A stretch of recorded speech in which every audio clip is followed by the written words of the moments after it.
Okay, Anders, I'm going to do a side-by-side breakdown with you. I'll get you on top and Kelly on the bottom of this.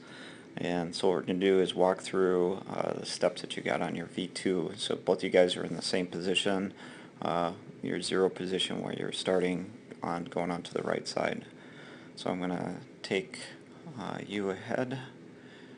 So coming up through there, and then now I'm going to bring, so a couple things I'm looking here. It looks really pretty good. What you can keep working on, what we did today, is that you want to get so that your hip, or that you maintain that ankle flexion through there. It's kind of hidden behind this leg right here, but if you want to see is you should have your leg bent, a nice ankle flexion. I'm kind of seeing that it looks like it's a straight leg right there, but overall that's not too bad.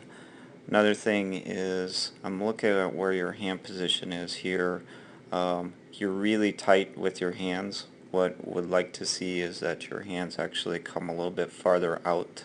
That will help pull your hips forward. So you and Jake have the same thing. You're very tight with your hands right here, and you need to kind of get them out a little bit farther. Alright, so those are minor things. The big thing I'm going to bring through, I'm going to bring Kelly up to the same position. So you guys are both sitting here at the, so all your weight now is on the right hand side. And so what I do is bring you ahead. So now right there, and I'm going to bring Kelly down to right there. So the thing that's the difference is that at this point you have transitioned, you have transitioned over to the ski, but what we're seeing, if you look at that leg right there, you've started to transition your lower body, but you haven't used your poles in your upper body. So what that's doing is that you're not getting the power from your poles during the skate cycle. So you're transitioning down in the lower body, and your upper body hasn't planted the poles. This is a timing thing. So like what we talked about today, that's where that balance on one leg will really help you. If you look in counter to Kelly, you can see that her hands are already down by her hips at that point. Your hands are still up by your head. So that's how we can see that your leg is coming across, but your hands are still behind you. Okay, so now we see the transition. See, you've completely transitioned over to the leg right now, and your hands are down below.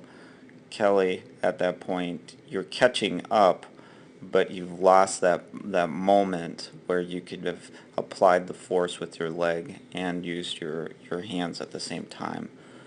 So what I'm going to leave you with is, it looks like you're on your right side. This side here is where you're having the difficulty on, and I know when we were doing the drill today, that was where you were struggling a bit. That's okay, that's just where you're at right now. What I would do is that V2 hop drill, and concentrate that you can do that hop and plant your poles at the same time. Try to do 5, get up to 10 times on one side, and then do to the other side, 5 to 10 times on each side.